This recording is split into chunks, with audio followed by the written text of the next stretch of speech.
Hello, everyone. My name is Natalia, and I am glad that I will be the host of today's interview with Geet Rao.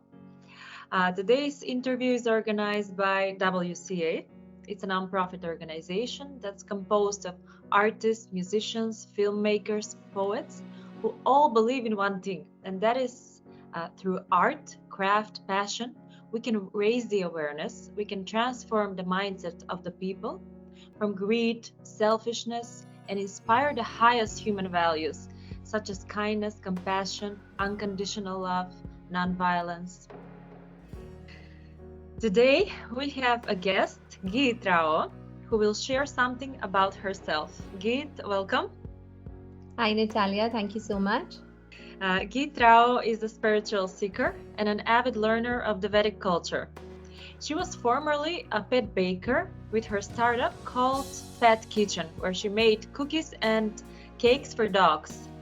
She has also designed pet food recipes for dog and cat companies in the past. However, her passion to do something more meaningful made her switch her ways.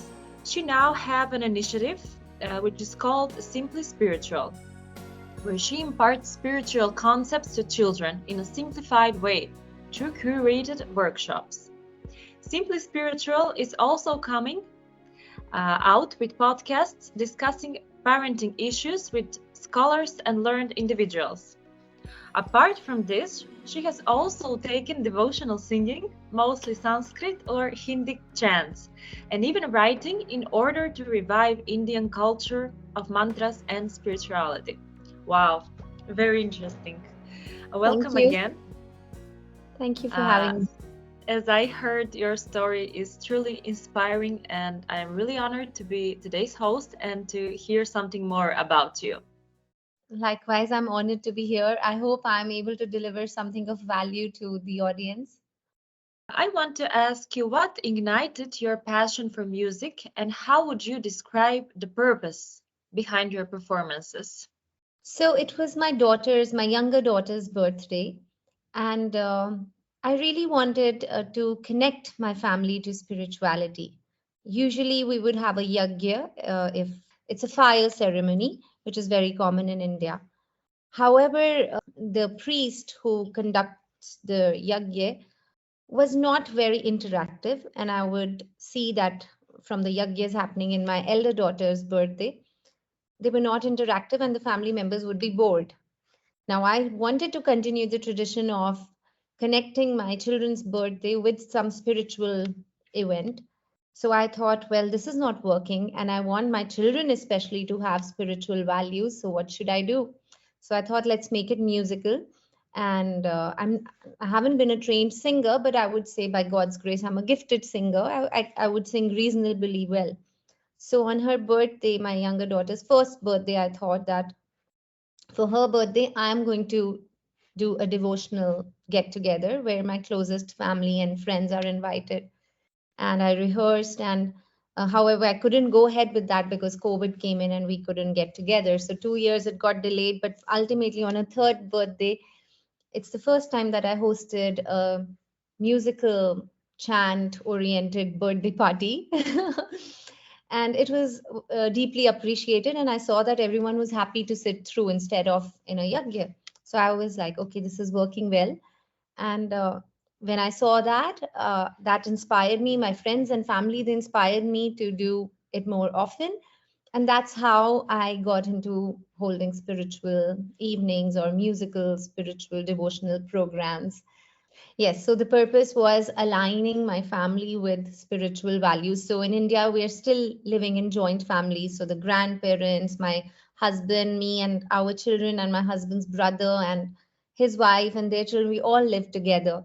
So it inspired. I mean, this was one of the reasons that not just my family, even my friends who come, we're able to spend some time devoted spiritually, and hopefully it stays with them for longer. That's beautiful. So your family listens to you most often. Yes, they do. They have to. I would point out the principles of WCA, which are compassion, kindness, respect, nonviolence, and unconditional love. In what ways does the music you perform embody these values? First of all, what I sing is Sanskrit chants, and the music is based on Indian ragas. And now I would come to the concept of spirituality. I think the values of WCA and what spirituality essentially is are intertwined because we can be spiritual only if we are compassionate. In spirituality, compassion and kindness are considered to be the highest values. And in fact, we become a seeker when we are seeking something more than what we already have. We are seeking some lasting happiness.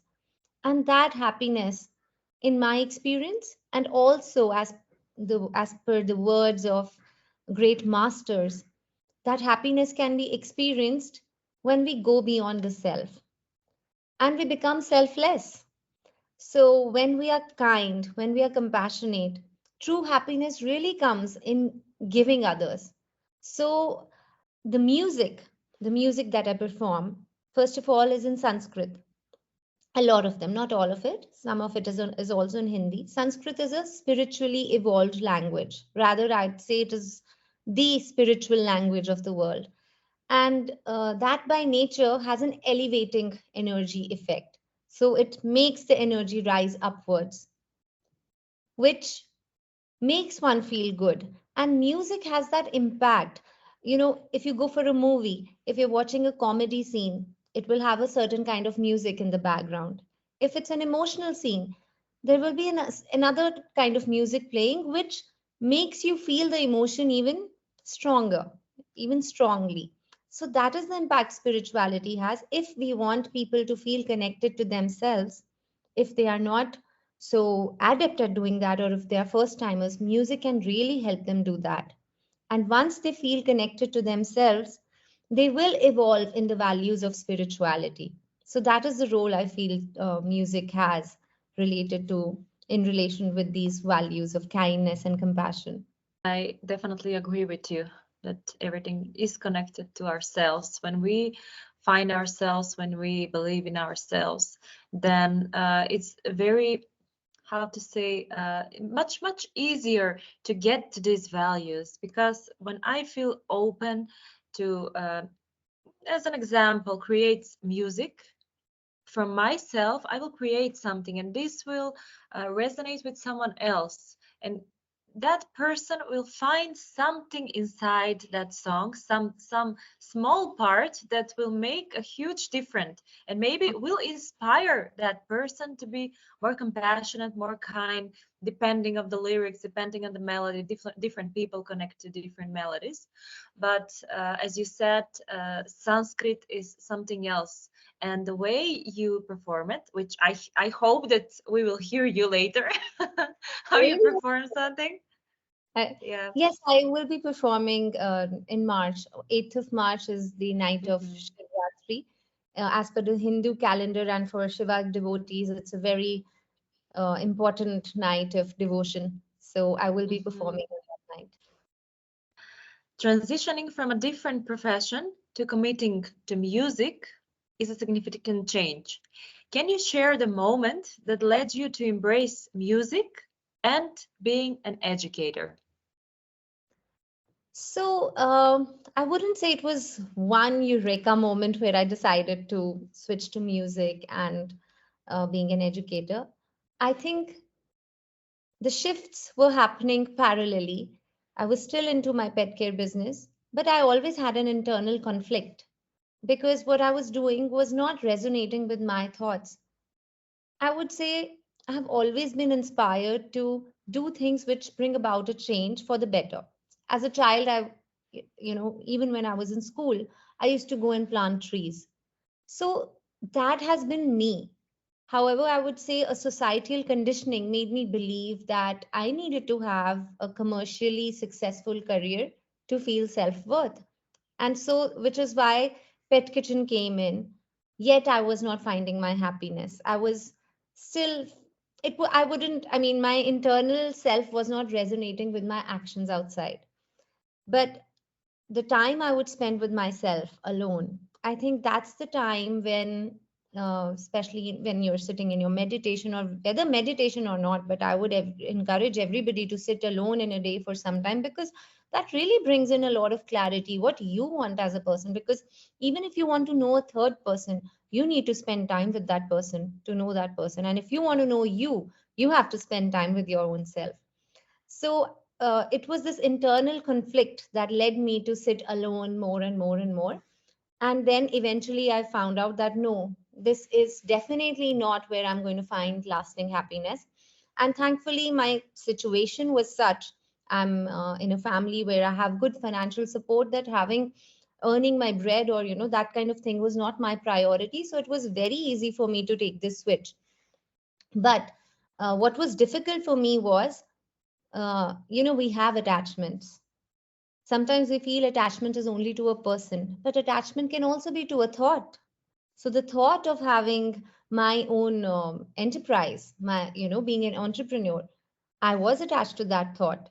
And I couldn't let go of that for a long time. I continued with my pet kitchen journey for 7 years, and I got disconnected from that. Only I invested a lot of money in it, and I put in my plant and machinery, and I was exporting my dog biscuits and all of that. And after I got to that point, that is when it was even harder, to leave it. But then I left it because I think I was able to detach myself only because of the time I spent with myself. So all this shift happened not in one day, but gradually. And my spiritual practices and sitting alone, I would say, really helped me uh, sort out my jumbled thoughts. And I do feel that I'm really happy now. And what I do now gives me a lot of happiness, and definitely resonates with my personality that I have always been as a child, of doing something that brings about a change. So when I'm educating children, I know that that 1 hour has left an impact on all the children who have been there in my class. So we recently started doing podcasts. And in fact, yesterday only, our first podcast came live, and the topic was shaping character of children through storytelling. So I'm sure that if if a parent listens to that podcast because of the very learned speaker we had in that podcast, and all thanks to our very learned speaker, she's Dr. Meenu A. Gupta, uh, people would acquire so much knowledge, and parents would be inspired to do some storytelling with their children. So when that impact comes, it gives me a lot of joy, and that keeps me continuing into this endeavor. So I hope I've answered how I came into it, and now I'm continuing into it. I can feel that what you're doing is coming from the heart, that you're fully connected to yourself, and that you're doing this with love, with so much compassion. And it's really interesting to hear. I mean, I really want to hear some more. I'm glad you're enjoying it. And congratulations about the podcast. I wish you a lot of success, and Thank you. I That's beautiful. wish you a lot of people to hear and to find themselves and to find new ways how to make things better, how to, as I heard, you're shaping Character characters through of storytelling. children. This is beautiful. This is beautiful. I think it's right on point. It's the right time to do this, I feel. Yeah, I hope it reaches a lot of parents and parents to be. Yeah, for sure. In a world filled with heightened emotions such as hatred, jealousy, anger, how do you think music can bring a positive change? How can it contribute to promoting these highest human values? Music has been considered as one of the highest art forms. In fact, even science says that the whole universe came alive through a big bang, the Big Bang theory. So sound had a lot to do with this existence. If you talk about Sanskrit, in Sanskrit and spiritual concepts, they talk about nad. Nad is a Sanskrit word. They say that everything is a vibration, which can be heard as a nad. So, organized sound is music. And I'm not just going to talk about music, I'm also going to talk about mantras a bit. So, organized sound is music, organized speech is mantras. And when organized speech comes in alignment with organized sound, it has a great impact on our mind, on our consciousness, and on our subconsciousness. These mantras are essentially in Sanskrit, but a lot of world is not aware of the language. So maybe mantras is not, what can be used everywhere, but music definitely can be. Music has such immense power. It can move us to tears. In a nightclub, it can make us move our feet. These days, babies are put to sleep, sorry, made to sleep at night with music. I mean, there are, numbers on YouTube music. It's called white noise. And 1 hours, 2 hours of white noise is available. And what is it? It's just a that kind of sound playing and babies sleep. So the power of music is exhibited on our state of mind. So, music really has the capacity to take us to whatever states, to the kind of music we are playing. So, if we want people to become compassionate or to feel their higher self, we can play that kind of music. And Indian ragas are designed that way. In fact, if I'm sorry, I do not have knowledge of other, music from other cultures. Me being an Indian and having been exposed only to this side of music, if it is there in other cultures, I do not know. And relating to Indian music, also, my knowledge is limited, but whatever I know of, I'm going to share. So, Ayurveda is a branch of medicine in India. It's a very ancient branch of medicine. And in Ayurveda, for healing of diseases, we have mantras where the Ved is the traditional Ayurvedic doctor, would chant mantras. We have certain ragas which are chanted during delivery of a baby.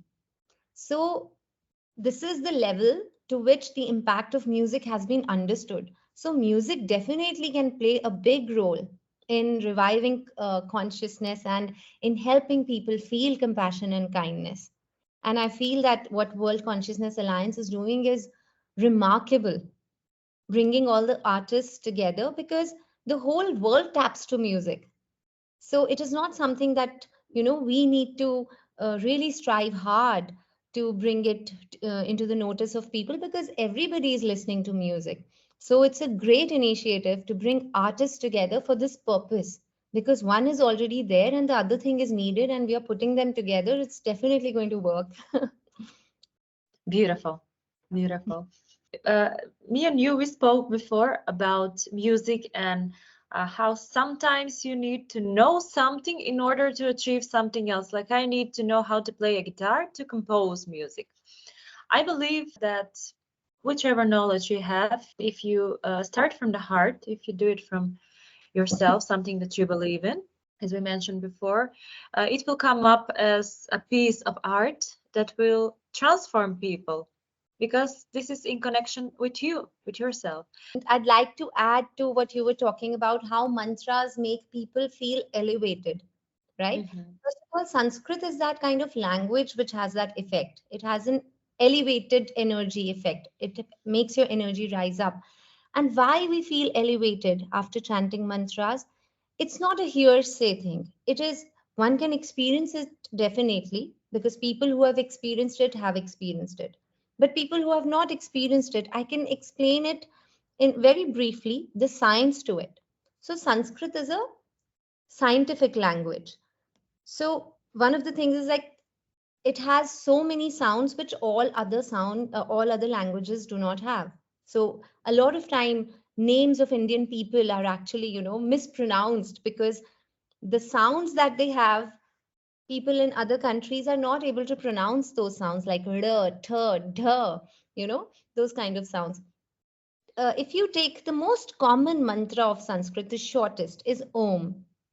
Om, if you would have heard. So what is Om? Om is a combination of three sounds. The first one is A, the second is U, and the third is M. A and oo. A comes from here, and for oo, you need to circle your lips. And when you speak O, you need to use your throat and you circle your lips. So O is a combination of A and U. And so O and M make Om. So Om is a combination of three sounds. Now the first sound is A. When you say A, it comes from your throat. So this is the first place from where speech comes out of our mouth.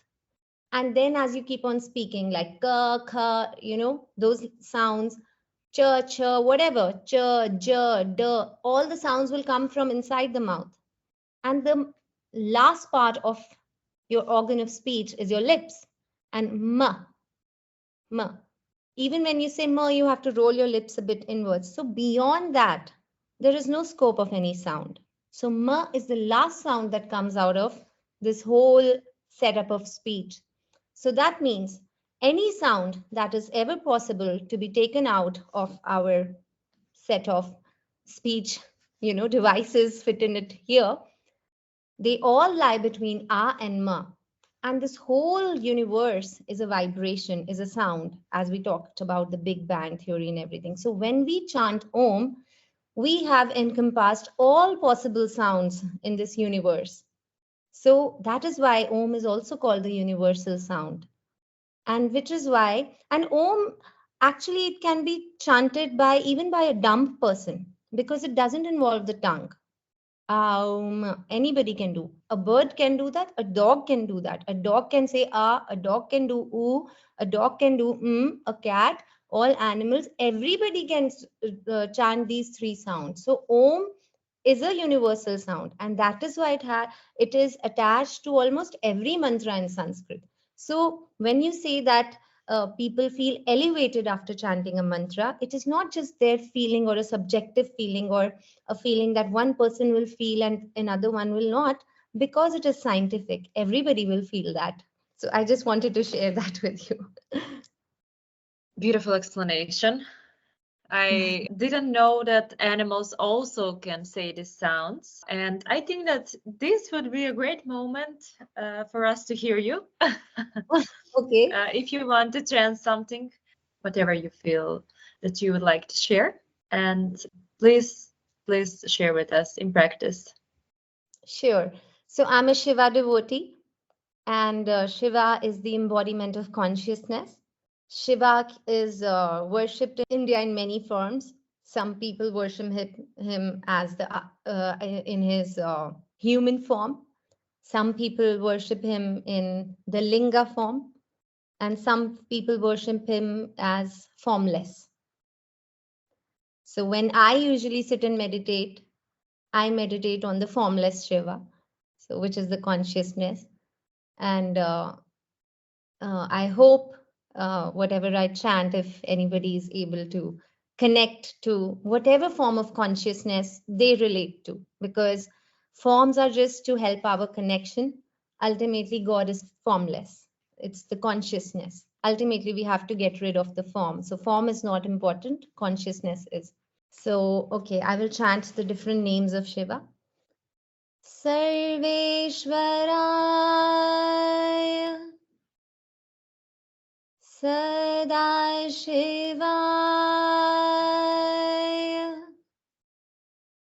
Sarveshwaraya Sadashivaya Mahadevaya Namaha Mahadevaya Namaha Mahadevaya Namaha Yogeshwaraya Mahadevaya Trayambakaya Tripurantakaya Trikagnikalaya कालाग्निरुद्राय नीलकण्ठाय मृत्युञ्जयाय सर्वेश्वराय सदाशिवाय सर्वेश्वराय सदा शिवाय.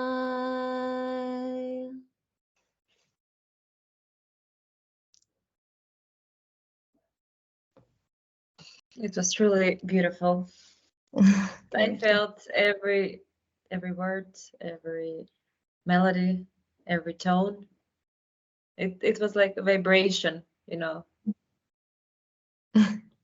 No, So, melody is just magical. so this is Sanskrit mantras, organized speech coming together with sound, music, organized sound. Beautifully sang and explained.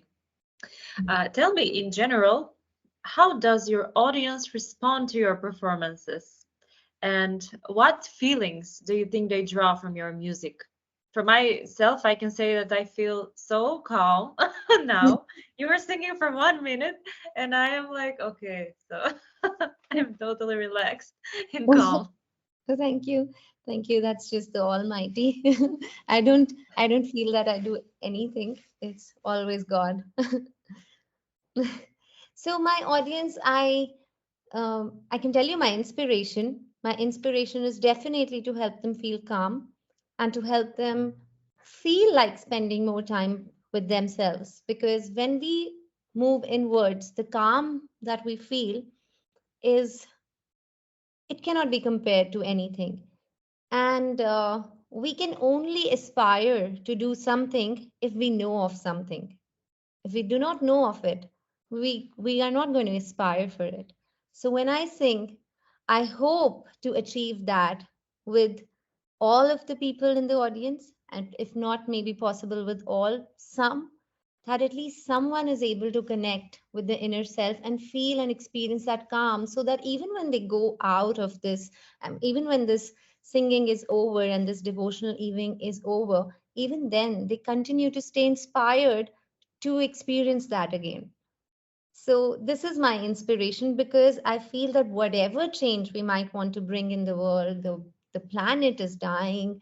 Uh, Everything is a result of a shallow consciousness. But if the consciousness rises, we wouldn't have to go and preach people.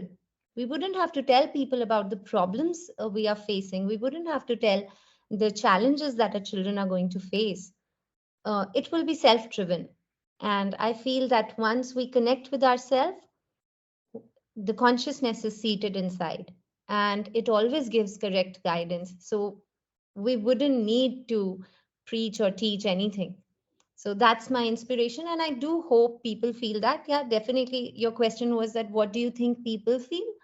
So I do feel that people definitely enjoy it, because that's what I've heard from my friends or who have, people sitting in the audience. And I do think that they experience some calmness, uh, which is why I feel that they stay on till the the show is over. So I've hope, by God's grace, I have not really seen people walking out. I've seen people stay on till the time it's over. Not that I mean, I keep my performances also very limited, considering the attention span which is going down today. But yeah, say it's for 45 minutes or maximum an hour. So I do see people going through it and lasting through it. So I do think that they're enjoying it.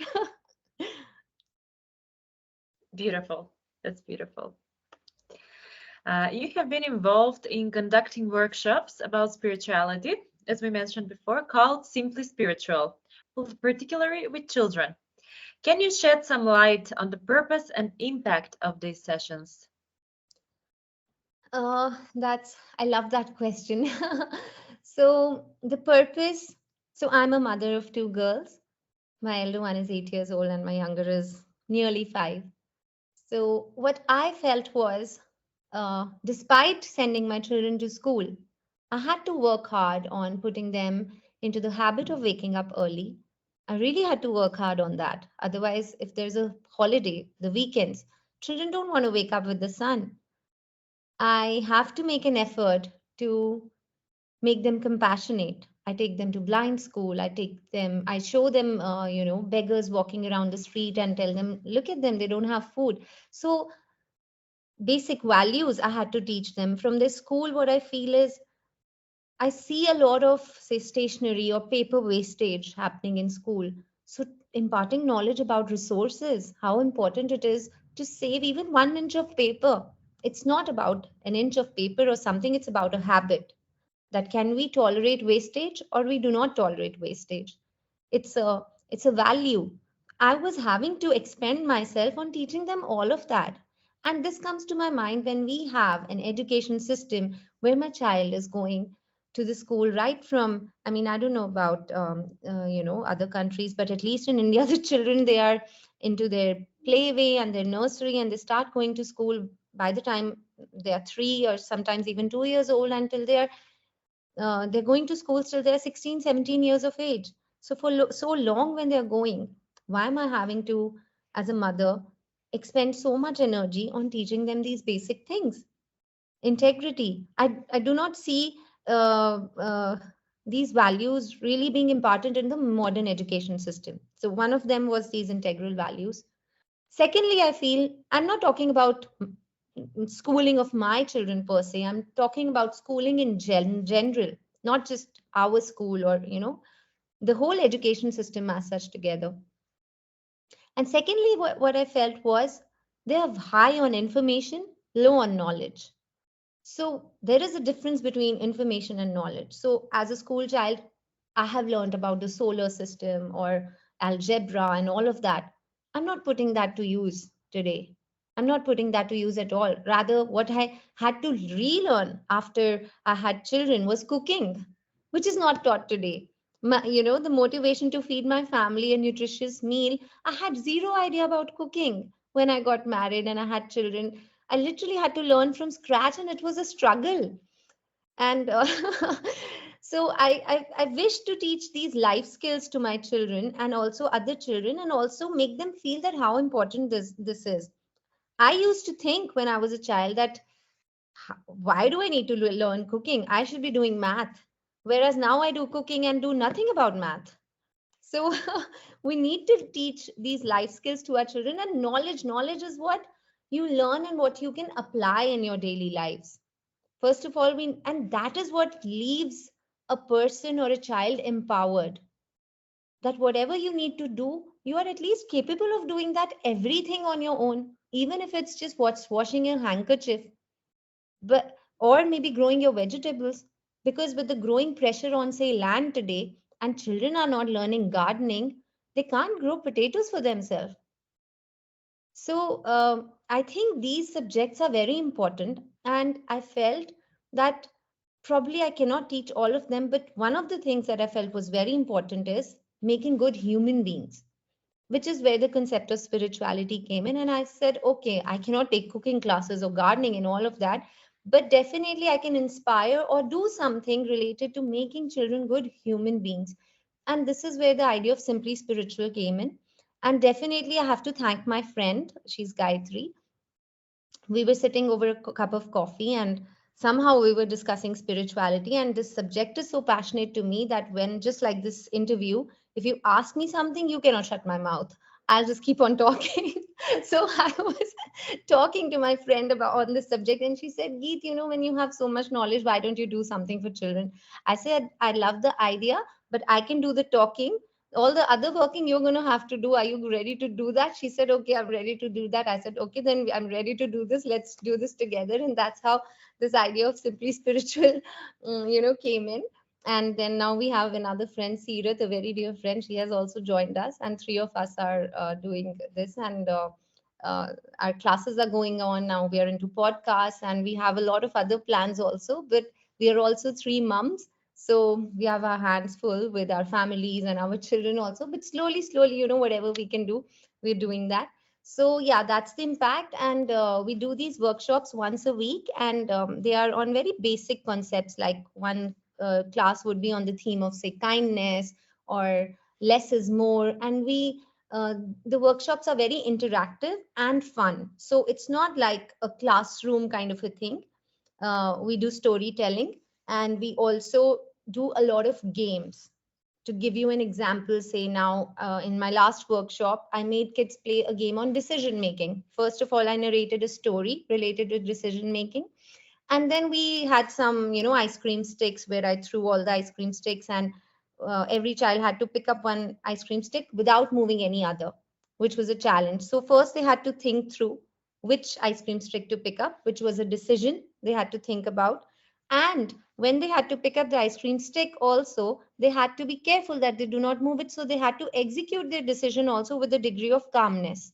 So this is the lesson that I imparted to them. See, this is what decision making is about, that you need to think through before doing what you're going to do.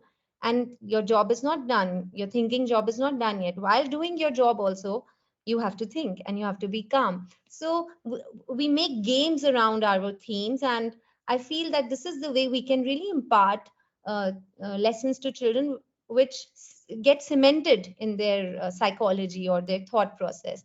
So I hope it reaches more children. And regarding, you asked me another question, that what is the impact they're having. I do feel it is having a great impact, because few of the mothers, they shared feedback with us, that they felt that one of the mothers, she said that I do feel that my child is becoming more expressive, she's hugging me more and stuff like that. So we got some positive feedback from some mothers, so which is also an encouragement, and also satisfaction, and further instills our faith and belief in what we are doing. This is beautiful, truly. Thank you. Your way of approaching, and you hear that your work has result. I think that this is so fulfilling. Tell me, what are your future plans regarding the teaching, the workshops? You mentioned that you started podcasts. What exactly are your plans regarding chanting and devotional singing? I wouldn't say I have big, thought of very major plans. I'm taking it, day by day, a step a day, because my first priority still remains my family and my children, because I'm the one who can do what, a mother can do for their kids. So when I'm able to complete my duties over there, then is my time for Simply Spiritual. I do plan to roll out more podcasts. We do plan to do that. We have already a lot of things on our mind, because I feel there are a lot of things that are not talked about today, but they must be spoken about, because unless anybody is talking about it, it might not come to your mind. So podcasts are definitely going to be there. Our workshops will continue, and we keep on devising new themes for our workshops. And singing also, on special occasions and stuff like that, it goes. After the encouragement from my singing, what I started doing was, now I'm actually started taking professional training for classical Indian singing, which I really enjoy as well. Yeah. So I haven't we haven't really thought of how big we want to take it, or, and that's not even the idea. Whatever we want to do, we want to make sure that one podcast that we're shooting right now gets the maximum impact. It's not, definitely the more numbers we reach, the better it is, but even if it is reaching a small set of people, at least it should have good impact on that small set of people. So we put all our energy into what we are doing. And I think every day is a new story, because based on something that we've done before, or based on the feedback that we get, or sometimes it's just a new idea that suddenly comes to your head, and you say, oh my god, we should be doing that as well. So in fact, one of the things that we've also thought of is recording some guided meditations for children. So this also came out through, at night time, when it's storytelling time for my children. So one day both my daughters were fighting with each other like cats and dogs, and I thought, okay, I need to do something about their anger management. So I made up some story in my head, and at night, I had one daughter here and one daughter here, and I was talking about anger to them, and I realized I ended up giving them a guided meditation on getting rid of anger. So from there, I got a thought, this should be done for Simply Spiritual as well. So I wrote that all down, whatever I told them at night, and hopefully I'll be recording it soon as a guided meditation for children. It's beautiful when you mentioned the mother aspect of how things should be, and you're fully committed to doing something about it to change that. You're compassionate, you're nurturing, you're caring. And I would say that these values are connected to WCA principles, which is compassion, kindness, unconditional love. Absolutely. So maybe I can ask you a question, and connected to women and their role in society, connected with a few values of WCA.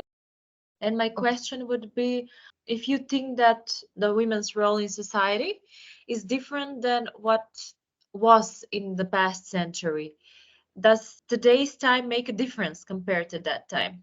Definitely. So what I think is that today the society is conditioning everybody, whether a male or a female or even a transgender for that matter, is that your value in society is determined by your commercial numbers. How much are you earning in your job is what determines your value in society. Whereas I think that this whole system and this thought conditioning is faulty, and it is proving very bad for the whole world as such, because materialism is required to an extent to sustain this material life, because we are living in a material, we are tangible forms. Our consciousness is seated in materiality. So to an extent, we need materialism for sustaining this life form. But there are so many other aspects that actually nurture this material aspect, the consciousness sitting inside us, such as values like integrity, compassion. All of that, I think women can be great teachers, because women, first of all, when they become mothers, are the greatest embodiment of compassion. So, what a mother can do, with due respect to a father's role, fathers are very loving and kind to their children, but a mother's compassion cannot be compared. So, I think if somebody understands what compassion is, the best would be a mother. Okay, Because super. Yeah. Beautiful, beautiful. All right. Yeah, so this is something that comes to my mind, and I feel that when you feel that there needs to be some change for your child as a mother, because that is what has driven me, because I would feel that, okay, this is not would work what I would want my children to learn. There are so many other things I want my children to learn, and especially I want them to be happy people. That is my number one priority than them having jobs. Jobs they will get anyway, but for them to be happy, a job is not necessary.